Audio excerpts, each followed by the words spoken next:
This young man's been getting a lot of attention this week. He dreamed of owning a home without spending one red cent. And believe it or not, he did it using one red paperclip. Don Daler takes you step by step on his amazing journey.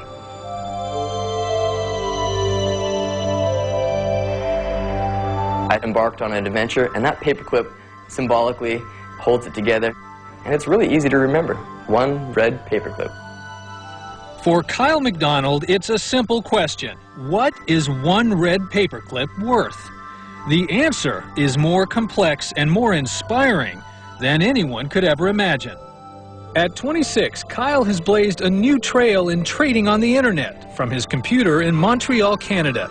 Starting with a single red paperclip, he wondered, was it possible to make enough trades to eventually get a house? His inspiration was a childhood barter game called Bigger and Better. Wow, it'd be cool if instead of getting the job to buy the house, if I just played Bigger and Better until I actually traded up to a house. And that's when I looked down at my desk and saw one red paperclip and said, I'll start with that. Putting his job as a salesman on hold, Kyle placed an ad on Craigslist, a website that allows people to trade something they don't want for something they do want.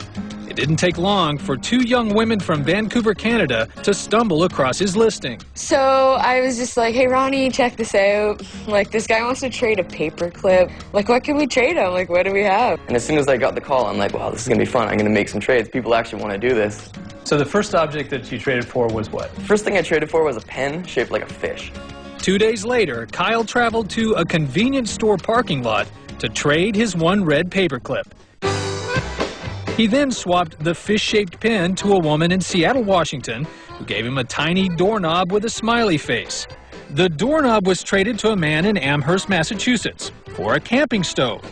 What had started as a game was now taking on a life of its own, so he created his own website, OneRedPaperClip.com.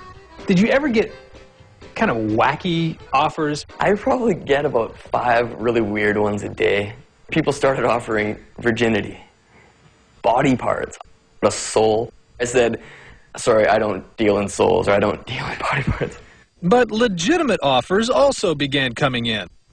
He found a Marine sergeant in California who needed the camping stove and traded for a generator. I went from a generator, which I thought was great, to a keg of beer, which I knew was great. And 2 days later, a local radio DJ named Michel Barrette said, I need to get in on this. I'll offer you my snowmobile. So Kyle, who is now a celebrity, traded for the snowmobile. I can't wait to take it for a spin, but I really can't wait to trade it again. Then he was interviewed on Canadian national television, where he announced he would consider almost any trade, except one. I will go anywhere in the world except for Yak, British Columbia. So I thought, well, that's safe. No one's ever going to make an offer from there anyways. Woke up in the morning, the phone rang. Hi, Kyle, my name's Jeff. We want to make you an offer. And I'm like, oh, great, cool. And he's like, our offer is, we want to bring you to Yak. So he's here and he's got a snowmobile, but you... So Kyle traded the snowmobile for a weekend in Yak in the Canadian Rockies, population 200. There's the keys. Snowmobiles are yours? He traded that for a small panel truck and then a recording studio contract. Then he met a young singer-songwriter named Jody Gannett, who desperately wanted to record her music. It's smoking, no joking. And with this trade, Kyle began to realize something very special was going on, that he was not only bartering for a house, but that he was in the business of granting wishes. So what did you offer? I offered 1 year of free rent in a one-bedroom apartment in lovely downtown Phoenix. So I ended up calling Kyle. She said, I really want that recording contract. This is my opportunity to get my album done. You know, her personality came through over the phone. I said, done. Double bid.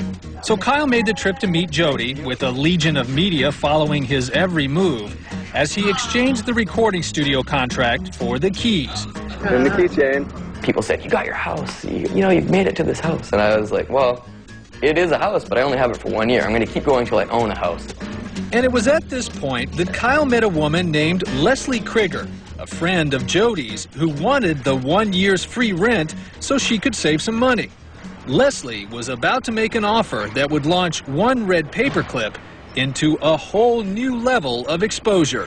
And she says, what I would like to do is get you to hang out for an afternoon with my boss. I said, who is your boss? And she goes, Alice Cooper.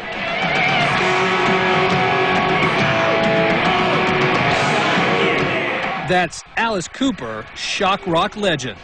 The one little problem, Leslie, who works in his restaurant, hadn't yet asked Alice Cooper if he'd even do it. I started thinking about it and going, it's genius. And the smart thing is, he doesn't make a trade unless the other guy is getting a great deal. Without a moment's hesitation, Alice agreed. So Kyle headed back to Phoenix to meet Leslie, who was about to trade half a day with Alice Cooper for the one-bedroom apartment. Kyle said that I had to have something to trade because he was giving me the keys, and I had this mask hanging on my wall.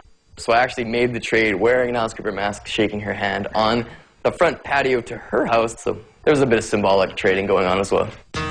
When Kyle posted Alice Cooper on his website, offers came pouring in by the thousands.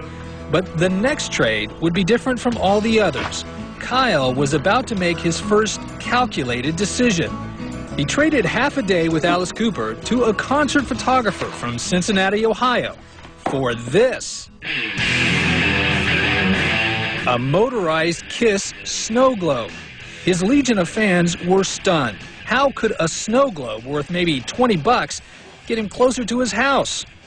But Kyle knew that actor Corbin Burnson, best known for his role in the TV show L.A. Law, was waiting in the wings, because Kyle had found out he had an extensive collection of, you guessed it, snow globes.